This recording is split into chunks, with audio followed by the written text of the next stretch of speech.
Ladies and gentlemen, welcome to the Kim Barrett Show. I'm your host, Kim Barrett, and today we are joined by Beck Klodinsky. Now, if you are someone who ever wanted to start a business, get something rolling out there, you're going to love listening to her story and how she's rolled into her businesses, how she's approached them, and of course, some of the successes they've been having as well, which has been absolutely amazing to hear. And of course, if you need success with your marketing, head over to our free Facebook community, www.joinmygroup.com.au. But until then, let's jump into the show.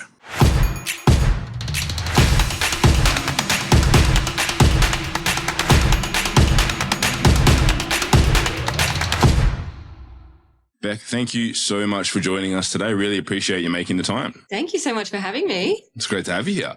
Now, I always like to start off the podcast with the same question, which is, Beck, if I was at a party with you and we were just chatting and I said, what is it that you actually do?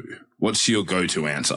I start businesses, self-employed. Yeah. I just start businesses. I like it. And have you always been...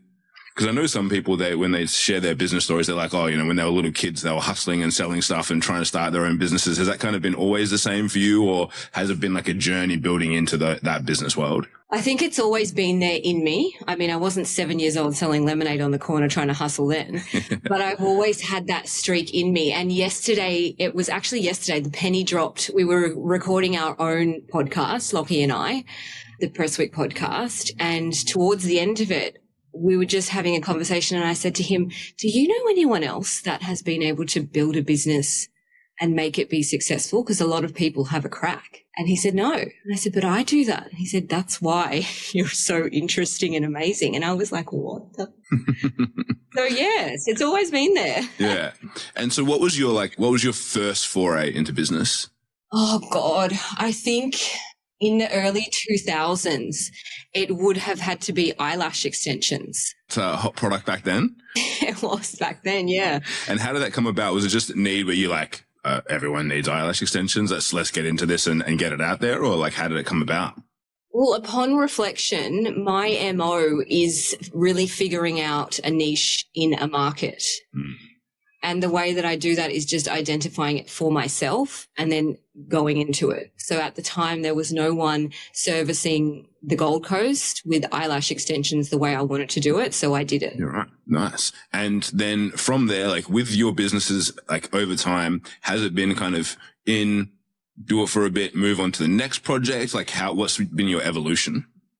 The smaller ones, yes, because you sort of grow and change. And I think the smaller 10, 15, 20 years ago, that's just about learning. They were never money makers, mortgage payers, holiday makers. And then as you get older with Exist, there was a moment where it was like, hey, there's a lot happening. This is a higher revenue. Things are going on. And then that becomes a full-fledged business. Mm. And then with Press Week Place, the same thing happened. So tell me a little bit more about those two. Yeah, like how did they first come about? And then like what were some of because I know it's never smooth sailing, like what were some of the challenges that you kind of faced along the way? I think one of the only and to date real challenges that I have had has been managing staff or putting myself in a position where there is like a team to manage, because in the beginning I think there is a bit of an identity crisis that happens when you're a small business owner that's suddenly making it or is successful, and you're like, well, I'm going to have to employ staff and then I'm going to have to pay them, and what if that's a waste of money, and what if it works, and how am I a leader? So I think that's been the only challenge. And maybe I need to unpack that a bit more, because like I can delegate and I can lead, but there's a real, I don't know, when you're in a position of success, when you haven't come from that, it's just a shock, I think. Mm. It is a challenge, right? Because you're like, what does this actually look like? It's a whole new kind of atmosphere and also pressure, as you said there, and things like that. So walk us through the starting of that business then. Like from the start, obviously, you crafted the idea, spotted the niche. Like what happened next? It was just the same MO, identifying a hole in the market and then setting out on my own to find a manufacturer to build the product. And then this was right on the dawn of Instagram. So I was one of the very first brands on social media, one of the first Shopify stores to service Australia. We were still lay buying Afterpay didn't exist, you know, it was the Valencia filter and hashtags worked. But it was just that catching the Instagram wave, social media really helped me. And like, obviously with all of that going on, you still had like, you know, relationship, you've got the pressures there, you've got to be able to show up for and things like that. You've got obviously, you know, sometimes in that process, I'm sure for everyone that didn't know, you obviously were a wife of an AFL player as well, which comes with its own like view and I suppose people commenting on things that you're doing. And like, how did any of that kind of put any, not I suppose negative pressure, but did that kind of amplify things a little bit from that perspective, or or were you able to kind of put up blinkers a little bit? Definitely put up blinkers. When I had first met Lockie, like I'm very removed from sporting, and I was speaking to him and I was like, oh, so what do you do for work? And he said, oh, I play football. And I thought, oh, you have a real job. Like, little did I know he's a top athlete. Like, okay. But blinkers definitely on, and I'm not the type of person to be persuaded, or like I don't go for glittery things irrespective of what's going on around him. I know that's a very glamorous lifestyle. The system is very cool. There's lots of interesting people. Like AFL is very, I get that, it's sexy. But no, blinkers on and maintaining me at all times. Yeah. Nice. I like it. And so obviously, so yourself, you roll through social media, leverage that. What did it look like when you started to bring on a team then? Like, who were the first couple of people that you brought on and how was that? Well, in early 2014, I want to say, I brought on people that I had previously worked with when I was at uni. Just we had a team, we were just casual kids working together and we had remained friends, and I brought them on as friends. And I approached it in a very, I don't want to say nepotistic way, but it was just, I know you, you know me, help. And that's how it evolved. And because sometimes you hear those stories and they end up being great team members, end up running the company and things like that. Sometimes you're like, oh, were they the best choice later on down the track? Like what sort of unfolded there? Well, I've never had an issue with staff that have done me wrong. And I think that comes back to myself. I'm very transparent, very honest. I will give you all of me, and I will expect that back, because I just want everyone around me to win. I want everyone to be doing good. I want you to be doing good. And I lead with that. There's not I don't have a deceitful bone in my body. I just want everyone to succeed and work towards a common goal, whether that's bettering yourself spiritually or financially or emotionally. Like, let's do it together. Nice. I love that. And where do you think that came from for you? Because obviously, you know, all being human beings, like we kind of hope that everyone at least is going to be pretty decent out there. Sometimes that's not the case, but like, were you just always like that from a young age? Was that something that you kind of built and instilled in yourself over the years? I think it's always been in me. I was doing, I think, another podcast yesterday, actually, and I said to the lady, like, in school, I was never a popular kid. I was never a nerd, but I always kept to myself because I've always been a little bit different. And I feel like entrepreneurs, business owners, that type of thing, that 1% are different. You've got like I know we don't like him, but Elon Musk and Steve Jobs. We're just a little bit different in that sense. So I've always been like that, which is why I think I'm a little bit softer, and I want everyone to do well because life is hard, I guess. Yeah, no, it makes sense. And I think that's like, it is definitely that you see with entrepreneurs. I know we do some live events every now and again. And a friend of mine once said at like the start of his presentation, it was like, everyone in here is weird. Like everyone in here is like, there's something different about you, you know, like in a good way, like, but it's like when you sit in a room full of entrepreneurs now, or you get to hang out, and there's like, you can tell everyone is different. And like, there's something about them, but that's also what kind of makes everyone work together, because you're like, well, we're all different in different ways, but that's like the commonality. Growing in the same way. I don't feel like you could put a corporate suit in a room with us, because it wouldn't work. We're not programmed like that. 100%. Because again, like, and you know, nowadays they've got more and more labels they like to put on people with like ADD, ADHD and things like that. And I was like, again, I had one of my clients at one of the events, and he's like, should I do these tests? And I was like, what's the point of doing the test? We know you have ADHD. So do I. So do all of us in this. Like, we don't need to go and do a test. And unless you feel like you're like, it's troubling you, then by all means go do a test and get some medication. But like, we've all got some point of difference about us and some little weird intricacies and like, but again, that's like when you get dealt with, like you said, challenges, or you're trying to spot a new business opportunity. If it was easy, everyone would do it, and it would be way more competition. People shape the world. If you look at how we are, lab diamonds, such a strange, quirky industry, electric cars, such a strange, quirky industry, like these strange and quirky. It takes that type of person to be able to steer that ship, because a suit's not going to do it. Yeah, 100%.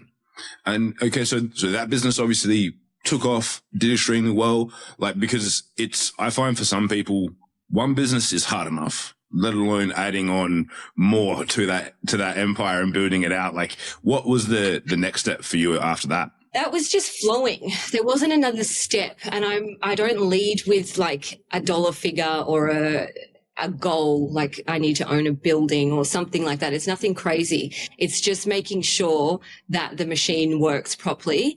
And I think if you put your heart and soul into it, enough energy, enough output, it's going to come back. And so that's how it's worked.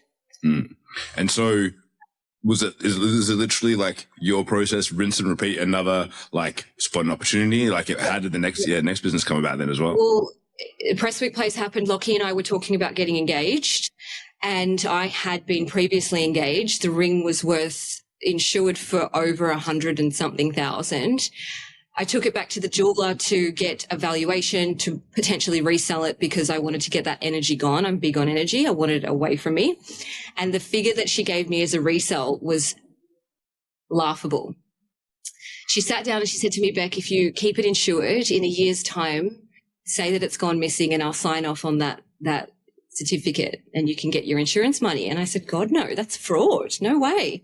So I've still got the ring, and it got me thinking, like, I never want to put Lockie in a position where he's overextending or overspending, because he's the type of person to do it big, to do it right. And, there's no limit for him when it comes to me.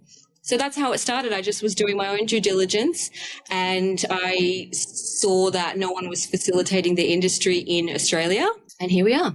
And tell us a little bit more. Like, so what are you guys doing in that business now? Like, products wise, service wise, if anyone wants to go and check that out, like, tell us a little bit about that. And like, when you're saying like you're doing your due diligence, is that just literally you're searching and you're being like, I can't find this, so and I want it, so there's got to be a need?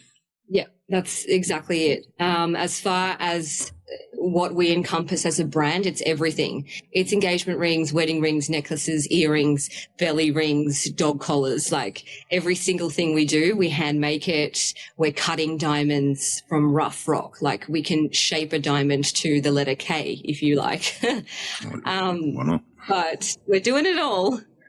Nice. And so, because obviously with that, as you said, like, it's, what was the piece that you saw missing within that? Because obviously there's jewelers around, there's people that will do different bespoke things, but like, what was it for you that kind of stood out as the gap?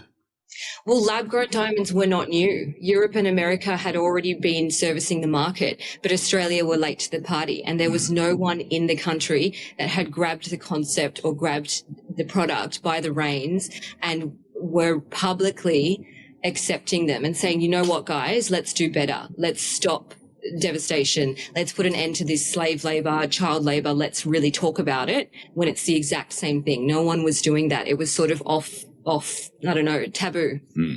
And because it has obviously come through, and there's still, I suppose, a bit of, because everyone will find something to complain about something, right? Like with lab grown, and then they're like, oh, but how much like energy and like, carbon like is created in doing it. But as you said, it's like, would you rather that or slave labor? It's like, which one, like, which is worse? You know what I mean? Like, there's still going to be a cost somewhere. Exactly. Which is worse. Yeah. So I think that's amazing. And again, it's an industry, as you said, especially being that it's in the wedding industry. Like, I just recently got engaged myself, and oh, congratulations. Thank you very much. So I said to my partner, I was like, if I ever start another business, it's going to be looking at the prices of stuff in the wedding industry. I was like, it's going to be something in the wedding industry. Bridal. Because it's like ridiculous. Some of the stuff, I was like, man, I've never marked up about 40% around February. So don't get married around February. Oh yeah, and then, and then how far, like you want to go to a restaurant tomorrow, I can go, but if I want to have a wedding, it's like 18 months. I've got to book in advance. Like it's crazy. It's crazy. So it's definitely a good industry to be in, I'm sure. It's nice too. It's nice to be a part of these milestones with everyone. Yeah. It's a happy industry, right? So it's like no one's going in there and they're upset because they're coming to choose an engagement ring. So, you get the positives there, which is awesome. Yeah. And then, so from that, obviously, has this one been because I know obviously, not necessarily, the margins are biggest, but I know obviously a lot of the investment is quite big. Even still with lab grown stuff, it's still a reasonable investment. Has this been your biggest business to date? And like, is it looking like it's still going to keep pushing that way, or like how are things going in that space? Yes, I will say yes. It is the biggest business to date, and we're not going anywhere anytime soon. Amazing. And then, so are you getting the itch to keep looking at other things, or are you like relatively focused right now, or like what's No, I'm focused on this. I'm not going anywhere. My 2 feet are in. Personally, I'm looking at like developing houses, and I'm flipping homes and doing other things personally. But as far as the business front goes, this is it. Yeah, nice. I like it. I remember one of my friends was telling me, he's like, man, I'm getting like a little bit like, not bored, but he's like, everything's working and it's like, it's smooth. And I was like, that's good. I was like, if you want your excitement, you go jump out of a plane. Like, go do something else. Like, don't do it in your business. Don't go and like mess things up and throw a cat amongst the pigeons. Like, just let it keep going smoothly and go find some other activity to keep you occupied. Yes, good advice. Because otherwise it's going to get a bit crazy.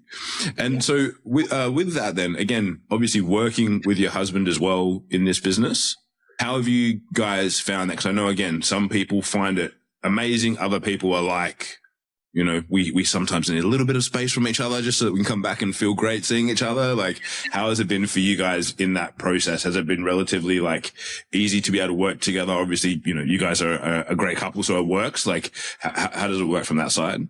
Look, we actually did another podcast about this, Lockie and I, because it's a big subject. And I think it's very interesting to some people as well. But you have to really find the right person. You can work well in marriage and not work well in business, and that's okay.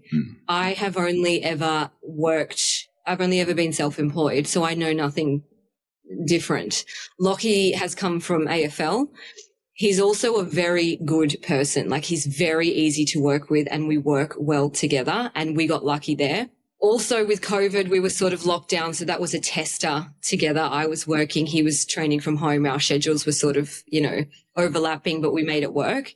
It's not for everyone, and it's definitely not easy. You've got to establish boundaries for sure. But if you've got the right partner, it's great. Yeah. Great advice there. It's not for everyone. Yeah. It's so fucking hard. Yeah.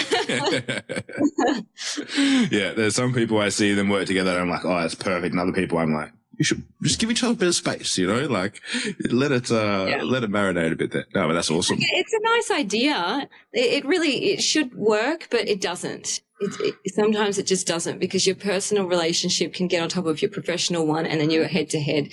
And at the end of the day, what's worth more to you, your marriage or the business?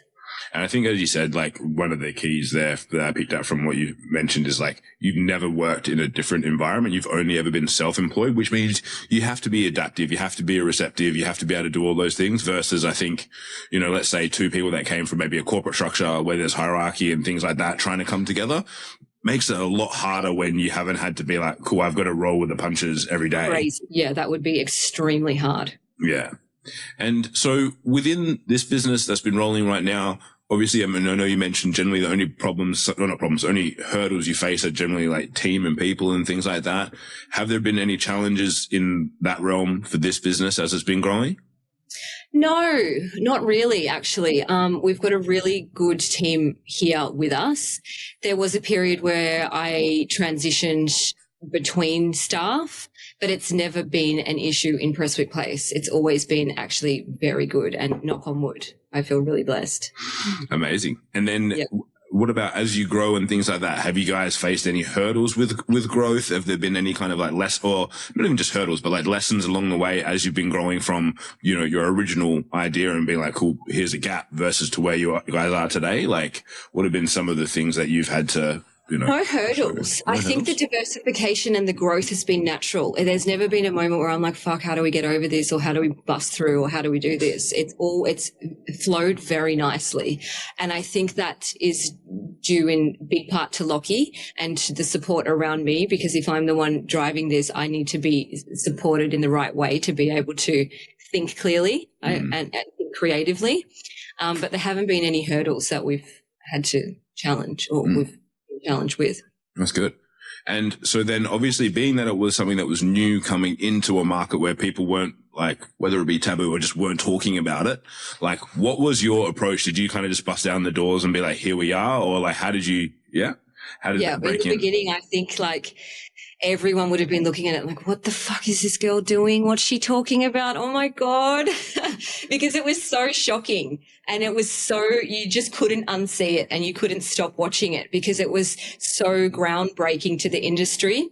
And a lot of jewelers would have just been shaking in their boots because here I am, this girl that's just coming on and saying all the things that no one wants to hear, essentially, when bread and butter, when mine diamonds have been their bread and butter. So in the beginning, it was quite shocking. Love it, though. And now it's smooth sailing. And did you find you had to adapt your marketing message? Because obviously at the beginning, you were the point of difference. You were like, I'm saying the things people won't. And then obviously, I've just gone through the process and seen people in like every second ad that pops up on social media for me has got like lab grown and stuff like that. And people that are just obviously jumping on the bandwagon now. Like, how have you had to adapt that marketing message after being obviously like the first one kind of through the doors? No, I've always the brand has always been the way it is today. So very raw, unedited photos, the way that we do things, the way I'm talking on stories, it's always been like that from the beginning. And I'm very grateful for the audience and clients that we have because they can identify us amongst the others. And more often than not, we're getting sent screenshots or DMs and open conversations about other brands and what they're doing just from random clients saying, haha, have you seen what they're doing? And they're trying to copy you and just things like that. So I have no qualms. Like, what is it? Imitation is the greatest form of flattery. Yeah. Got no issues in that department. We're not struggling at all. Yeah. No, beautiful. It's good to see. And I think that is the case. And it's like a lot of people get worried when people start to copy what they're doing and whatnot, and they can see it out there. And as you said, it's like, if you're confident and certain in what you're doing, it really doesn't matter. Like they can try and copy, like, cause they don't know what you're going to do next, right? Like they're trying to copy. And again, sometimes it's ideas and thoughts and things that you've done 6 months ago.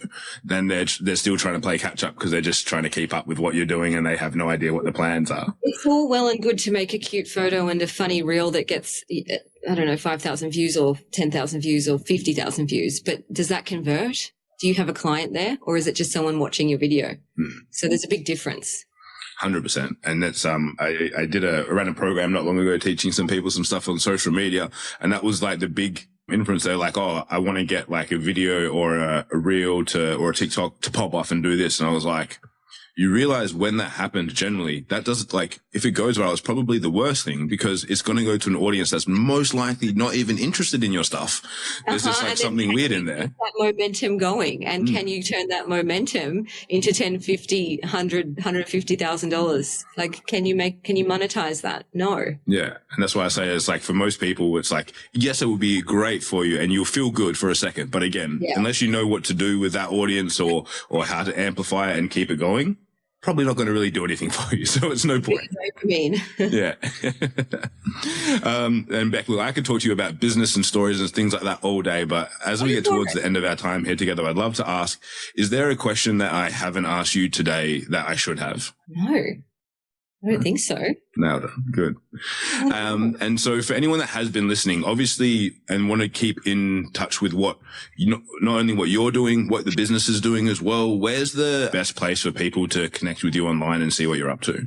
At The Prestwick Place on Instagram, theprestwickplace.com. And if you want to have a snoop on me, I've got a new public profile, which is Beck Klodinsky. Amazing. Guys, if you're listening to this or watching, check the show notes. We'll have links to all of those profiles so you can see what Beck and Prestige's Place are up to. Beck, thank you so much for making the time to join us today. Really appreciate you jumping on and sharing a bit of your wisdom and insights with us. Thank you so much. Thank you for having me. Have a good day. Pleasure.